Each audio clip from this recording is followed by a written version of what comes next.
Hello and welcome to Weekly News Highlights. I'm Kim Dami in Seoul. Let's begin with some keywords that made headlines this week. Outgoing acting President and Prime Minister Han Duck-soo on Friday declared his run for the 21st presidential race. Meanwhile, on Thursday, the Supreme Court overturned a lower court's acquittal of a Democratic Party presidential candidate Lee Jae-myung on election law violation charges. The Czech Republic officially picked South Korea on Wednesday to construct 2 nuclear reactors at the Dongkoo nuclear power plant in what will be South Korea's first such project in a European country. North Korea Monday confirmed for the very first time that it has sent troops to support Russia in Moscow's war against Ukraine, while Russian President Vladimir Putin called for a unilateral 3-day ceasefire in Ukraine to mark a victory day next week. We start with a major change in the country's political atmosphere leading up to the snap presidential election this June. Acting President and Prime Minister Han Duck-soo stepped down from his dual role this Thursday to declare his run for the June presidential election.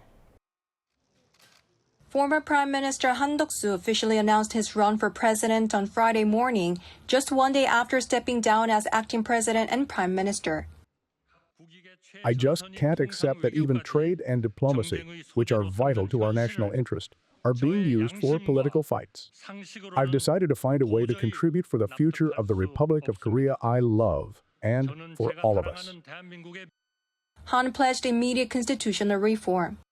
He laid out a plan to draft an amendment in his first year in office, completed in the second, hold general and presidential elections in the third year under the new constitution, and then step down immediately. He also pledged to tackle trade issues including U.S. tariffs, as well as to work for national unity and support the vulnerable. Han's entry into the race is expected to shake up the People Power Party's primary, now in its final stage, as he is expected to form a coalition with the PPP's final candidate. The PPP will wrap up its 2-day voting on Friday to choose the party's presidential candidate, with results based 50% on party members and 50% on a public opinion poll. Ahead of the party convention on Saturday, where the final candidate will be announced, Kim Moon-soo and Han Dong-un on Friday visited different regions to gather support. Kim focused on the Seoul metropolitan area, while Han visited Busan and Gyeongsangnam-do province. Meanwhile, despite the political fallout from the Supreme Court's decision on his election law violation case, Democratic Party presidential candidate Lee Jae-myung is sticking to his schedule.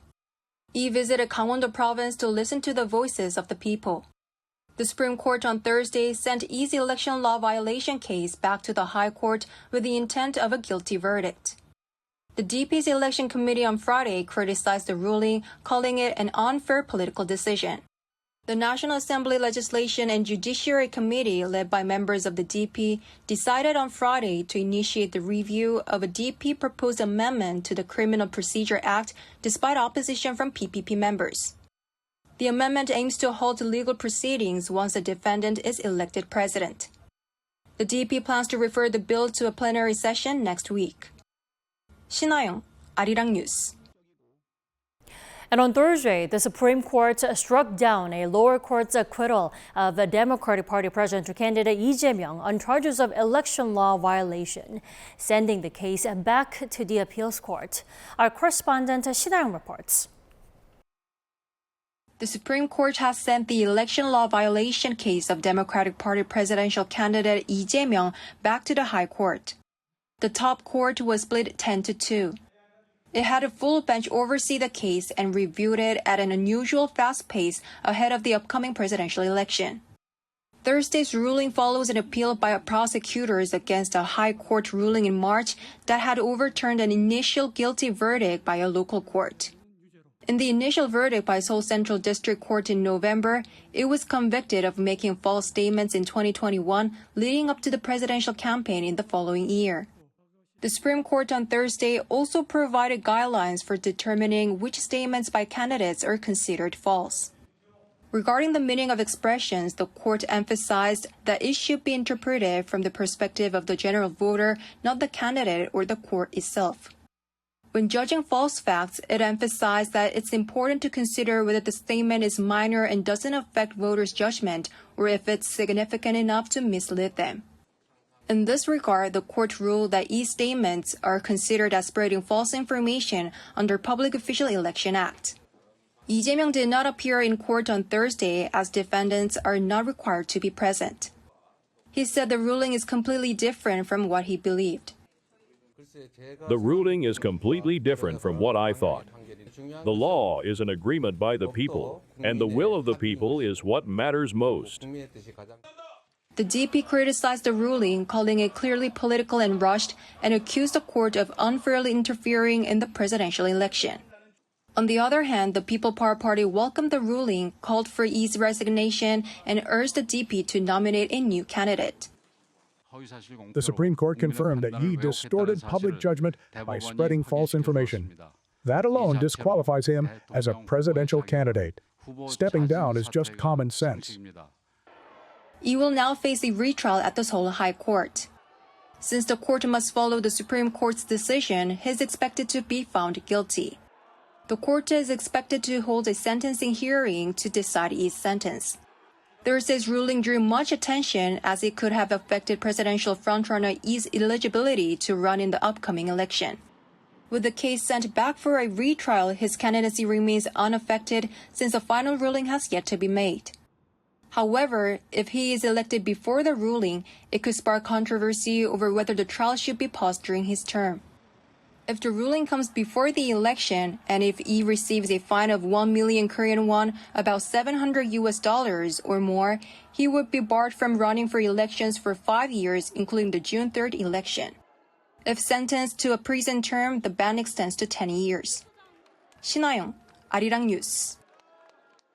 The Czech Republic made it official on Wednesday that South Korea will be in charge of an $18 billion project to build 2 nuclear reactors in its country. South Korea's debut in the European market. Our Lee Soo-jin has more. South Korea has been officially confirmed as the contractor for the Czech Republic's new nuclear power plant project. Czech Prime Minister Petr Fiala said on Wednesday that a contract to build 2 reactors at the Dukovany power plant will be signed with the state-run Korea Hydro and Nuclear Power on May 7th. This comes as the Czech government announced that it will take an 80% stake in a subsidiary of a state-run energy company CEZ in charge of construction to finance the project, resolving one of the key hurdles to finalizing the nuclear power deal with Korea. CEZ had been pursuing alternative financing options after the government expanded the project from a single unit to 2, estimated to cost more than 26 trillion won, or around $18 billion. The project marks the first export of a nuclear power plant by a South Korean company since the Barakah nuclear plant in the United Arab Emirates in 2009. And if the Czech government later confirms plans to add 2 new units to the Temelin nuclear power plant, Korea is expected to be granted priority negotiation rights for that project too. A consortium led by the KHNP was selected in July 2024 as the preferred bidder to build the nuclear reactors, beating France's EDF and Westinghouse from the US thanks to its competitive pricing and ability to follow tight construction timelines. While the deal was supposed to be finalized in March this year, it was delayed following complaints filed by EDF and Westinghouse against the decision. But the path to moving forward with the deal was cleared as Westinghouse and KHNP in January reached an agreement to settle the intellectual property dispute, and Czech authorities dismissed EDF appeals in April. The trial operation of the first nuclear unit is set for 2036, with the second to follow shortly after, aligning with the Czech Republic's goal of having 50% of its energy generated by nuclear power by 2050. South Korea's Ministry of Trade, Industry and Energy said that it welcomes the announcement of the official contract signing date and that it will make every effort to ensure a successful signing ceremony. The ceremony is expected to take place in Prague with representatives from KHNP and the CEZ subsidiary, as well as government officials from both countries. Lee Soo-jin, Arirang News. This past Wednesday marked Donald Trump's first 100 days as the President of the United States. Having spent the day touting his accomplishments, from reshaping the federal government to his immigration crackdown, he also decided to relax some of his 25% tariffs on autos and auto parts after industry pushback. Park Hyo-bin has more. The U.S. government has decided to ease the tariff burden on auto industry for 2 years. President Donald Trump signed an order Tuesday to temporarily ease tariff on auto parts for companies that manufacture cars in the U.S. The move came after the Trump administration began imposing 25% tariff on fully built vehicles, which took effect on April 3rd. Tariffs on auto parts are set to be implemented in stages on May 3rd. The new measure provides a tariff offset for parts in U.S. assembled vehicles equaling 3.75% of the retail price in the first year and 2.5% in the second year. These percentages correspond to a 25% tariff applied to 15% of the vehicle's value in the first year and 10% in the second year. Trump said the measure is meant to give automakers time to produce cars in the U.S. We just wanted to help them during this little transition, short term. And during this little, if they can't get parts, it has to do with a very small percentage. If they can't get parts, we didn't want to penalize them. Meanwhile, U.S. Treasury Secretary Scott Bessent said Tuesday that tariff talks with South Korea are beginning to take shape, although he did not provide further details. I can see the contours of a deal with the Republic of Korea coming together, and then we've had substantial talks with the Japanese. When asked how domestic issues in South Korea and other trade partners are affecting trade talks, Bessent stated that these countries want to have a framework of a deal in place before their elections. However, Seoul's finance ministry rejected the remarks and reaffirmed that the country is committed to following proper procedures and not rushing the negotiations. U.S. Commerce Secretary Howard Lutnick told CNBC on Tuesday that he had reached a deal with one country that should permanently ease the reciprocal tariffs Trump plans to impose. Lutnick declined to name the country, saying the deal was awaiting local approval. Based on remarks from U.S. officials, India is seen as the country closest to reaching a deal on tariffs. Bessent said in a briefing that two countries are very close to a breakthrough. Park Hyubin, Arirang News.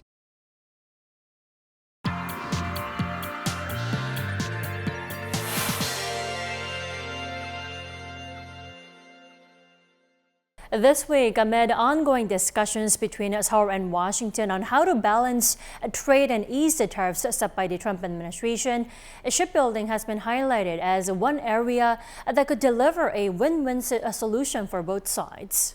With the visit of U.S. Secretary of the Navy John Fallon to South Korea, where he stopped by two of the country's shipbuilding giants, there has been growing anticipation towards industrial cooperation in this sector. We have our Oh Soo-young here in the studio to talk about the prospects. Welcome back, Soo-young. Hi, Tammy. It's great to be here. So, Soo-young, let's begin with how shipbuilding has been raised as a crucial industry for greater cooperation. Sure, Tammy. So, America's global leadership has often been characterized by its dominant naval capacity since the end of World War II. Sustaining and expanding its fleet is essential to maintaining its military might, especially here in the Indo-Pacific region, where the country is facing increasing competition from China. That's according to Dr. Peter Lee at the Asan Institute for Policy Studies, who authored a report on shipbuilding cooperation last December. So if you think back to the 20th century, when the US was a great manufacturing power, during the Second World War, for instance, the United States built 5,000 ships during the war. That was more than Germany and Japan combined. And you fast forward to today, and now the PLA Navy is actually larger than the United States Navy. But more importantly, it's actually all concentrated in Asia. And then secondly, if you look at the commercial side, China built somewhere between about 1,700 ships last year. The United States built between 3 and 5. Under the US Navy's 2025 shipbuilding plan, America aims to build a fleet of 390 battle force ships over the next 30 years. However, due to rising costs, delays and labor shortages, ships are retiring faster than new ones are being added. Right, and it seems the U.S. has been shifting towards working with its allies. But the question is, what advantages do these countries have to offer? Well, Tammy, beginning with South Korea, it was the world's second largest shipbuilding nation as of last year, with its big three shipyards, HD Hyundai Heavy Industries, Hanwha Ocean and Samsung Heavy Industries, producing from a quarter to a third of the world's vessels. Now, China has generally held the lead in terms of the number of vessels ordered, while South Korea often surpasses China in the order value due to its focus on more expensive and technologically advanced ships. So you could say that Korean shipyards are ready to help America build its ships, from warships to smaller vessels, with world-class infrastructure that could drive down construction costs for the US Navy, while building up sturdy global defense supply chains. Now, maintenance is also a crucial area for cooperation, and it could provide more immediate benefits, according to Dr. Yeonghyeon, a former naval commander. When you collaborate closely in shipbuilding and maintenance, repair, and overall activities, we directly enhance our mutual defense capabilities. Such cooperation helps standardize equipment, streamline logistics, and reduce overall maintenance costs through economic of scale. Jointly investing into future technologies such as greater automation capabilities is another way to help America maintain the most advanced naval technology and prowess, as well as address other fundamental shortages such as its workforce, both in shipbuilding and the Navy. Given the sheer scale of China's naval shipbuilding lead right now, how do we close that gap? And I think really there is a great argument to be had about using emerging technologies, uncrewed systems and drones, for instance, to really leapfrog and catch up to China. So there's a lot of work that Korean, Japanese, and other allied countries are doing in terms of uncrewed navigation and uncrewed systems. And I think there's a lot of work to be done with the commercial sector there. But ramping up the shipbuilding industry in the US will inevitably take time. Bringing cooperation to this side of the Pacific could present both short and long-term opportunities to help the US swiftly ramp up its fleet and partnerships. But the Trump administration has been, all about domestic industries and more investment in the U.S. So that's the question, really. While US President Donald Trump has himself recognized the importance of increasing maritime capacity, concerns still remain over his America First protectionist policies that focus on boosting domestic industries. The US Navy Secretary has indeed indicated more investment in America would be welcome, but his visit to HD Hyundai and Hana Ocean this week has been a positive sign for deeper cooperation. Industrial cooperation, especially in areas like shipbuilding and sustainment, is increasingly critical for strengthening traditional security alliance today. From my perspective, modern security dynamics require more than just political alignment. They demand practical interoperability and shared operational readiness among allies. To present a true win-win situation for all sides, both in terms of national security and economic benefits, companies as well, they'll need more motivation to jump in. So I think there's an opportunity there for Korean companies, but also the Korean government, to really use this priority sector of shipbuilding to demonstrate that Korea can play an alliance burden-sharing role in helping meet a very critical US strategic need, but also that for Korean companies, that this is a profitable endeavor that has a long-term future. And for instance, the global maintenance, repair and overhaul market is worth about $60 billion a year. Two major Korean shipyards have already invested into the US. HD Hyundai inked an MOU with the largest military shipbuilder in the US to collaborate on naval shipbuilding in Mississippi. And Hana Ocean last year acquired Philly Shipboard for closer partnerships going forward to revitalize American naval capacity. Experts say that legal changes will have to be made. So one development is the Ensuring Naval Readiness Act being introduced by US lawmakers earlier this year. It proposes permitting vessel constructions in shipyards located in allied countries in the Indo-Pacific and NATO as well, namely South Korea and Japan. Now, Commander Yu suggests that stronger bilateral efforts could help propel such cooperation. Setting clear interoperability standards and co-production frameworks would ensure a seamless alignment in ship designs and maintenance practices. Expanding joint research and development initiatives, particularly focusing on advanced naval technologies such as unmanned vessels and next-generation propulsion systems, could significantly enhance our combined maritime capabilities. Formalizing bilateral agreement dedicated to naval MRO cooperations would allow us to quickly capitalize on South Korea's proven strength to support the US Navy's operational needs in the Indo-Pacific. We'll have to see how the bilateral consultations play out, but certainly shipbuilding does look like a crucial industry for greater cooperation. Thank you, Soo-young, for coming in today. Thanks for having me, Tami.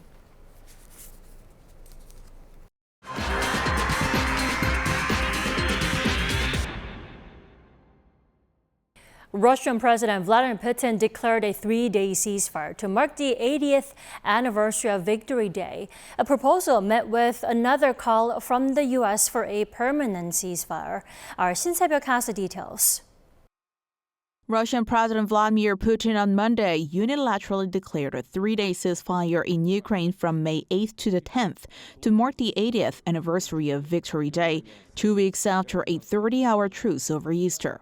The latest announcement made via a Telegram message added that the ceasefire was, quote, based on humanitarian considerations. It further explained that all military actions will be prohibited during the ceasefire period and called on Ukraine to follow the ceasefire protocols. It warned that if Ukraine violates the ceasefire, the Russian military would respond, quote, appropriately and effectively.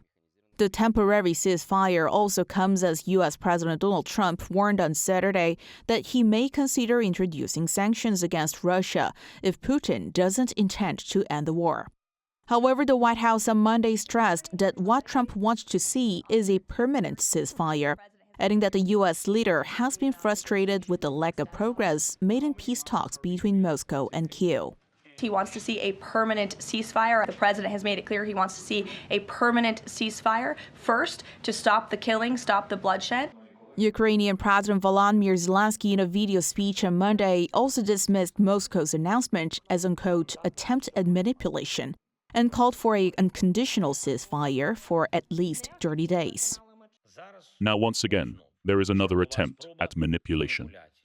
An immediate, complete, and unconditional ceasefire for at least 30 days to ensure it is guaranteed and reliable is what can provide the foundation for real diplomacy.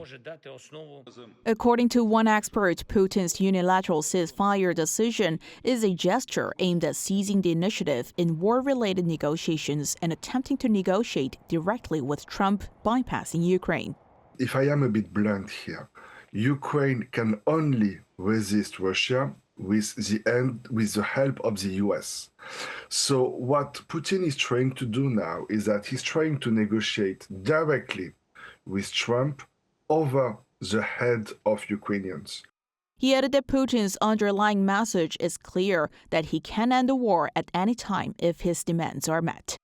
Shin Se-byuk, Arirang News. North Korea confirmed on Monday for the very first time that it has sent troops to support Russia in Moscow's war against Ukraine. And what the North claims is under the Pyongyang-Moscow Mutual Defense Treaty. Now, the confirmation came just days after Russia did so.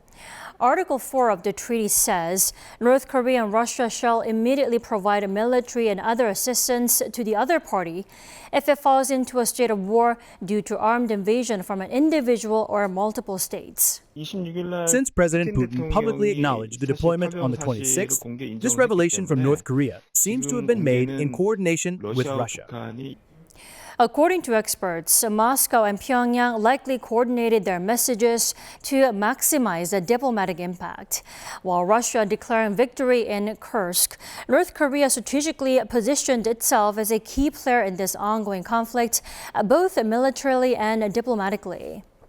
The regime has also seized the moment to publicly address the deaths of North Korean soldiers deployed to Russia, a detail previously upheld from the public since their deployment last year.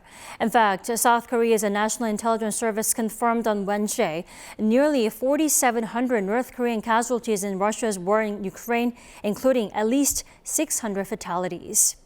And experts suggest Monday's announcement could also set the stage for a summit between Putin and the leader Kim Jong-un ahead of Russia's Victory Day celebration next week, though the North may prefer a bilateral meeting to avoid Kim being one of many leaders at a multilateral event.